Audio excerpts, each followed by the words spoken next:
നീ ഞങ്ങൾക്ക് തന്നിരിക്കുന്ന നിന്റെ ആലോചന ഇതാണ്. ഞങ്ങളൊരു പ്രതികൂലത്തിലൂടെ പോയെങ്കിൽ ഒരു പ്രതികൂലങ്ങളും നിന്റെ അവസാനം അല്ലെന്നും, ഒരു വെല്ലുവിളികളും നിന്റെ അവസാനം അല്ലെന്നും, നിന്റെ മേൽ കിടക്കുന്ന അഭിഷേകത്തിന് പരിധികളും പരിമിതികളും ഇല്ലെന്നും അതേ സമയങ്ങളിൽ ദൈവം പ്രൂവ് ചെയ്യും. നിന്റെ ഭാഗത്ത് സത്യമുണ്ടോ? നീ ദൈവത്തിന്റെ മുൻപാകെ വിശ്വസ്തനായി നിന്ന വ്യക്തിയാണ്. നീ നിസ്വാർത്ഥമായി ദൈവത്തെ സ്നേഹിച്ച മനുഷ്യനാണോ?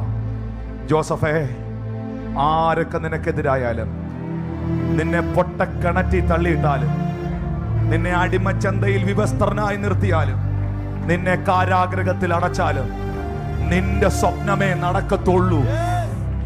മകളെ, പുരുഷന്മാരുടെ ഭാഗത്ത് ഈ സൈഡിൽ നിങ്ങൾ ഏതെങ്കിലും ചലഞ്ചസിലൂടെ പോകുന്നുണ്ടോ? Never give up. ഒരിക്കലും പുറകോട്ട് പോകല്ലേ.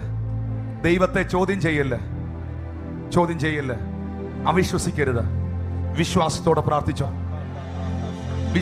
പ്രാർത്ഥിച്ചോ.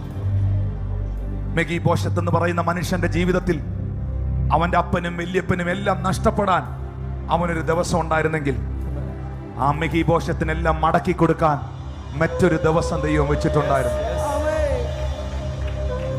എനിക്കറിയില്ല, വീണ്ടും എന്റെ വായിൽ ആ വാക്ക് തന്നെ വരികയാണ്.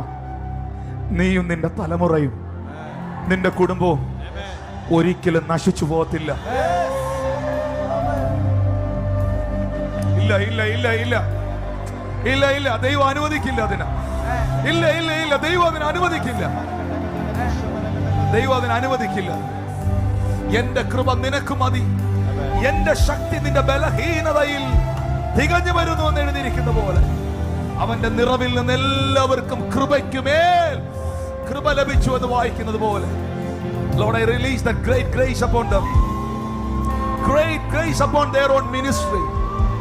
Great grace upon their own family, Lord. അവരുടെ കുടുംബത്തിൽ, അവരുടെ ജീവിതത്തിൽ, എല്ലാ മേഖലയിലും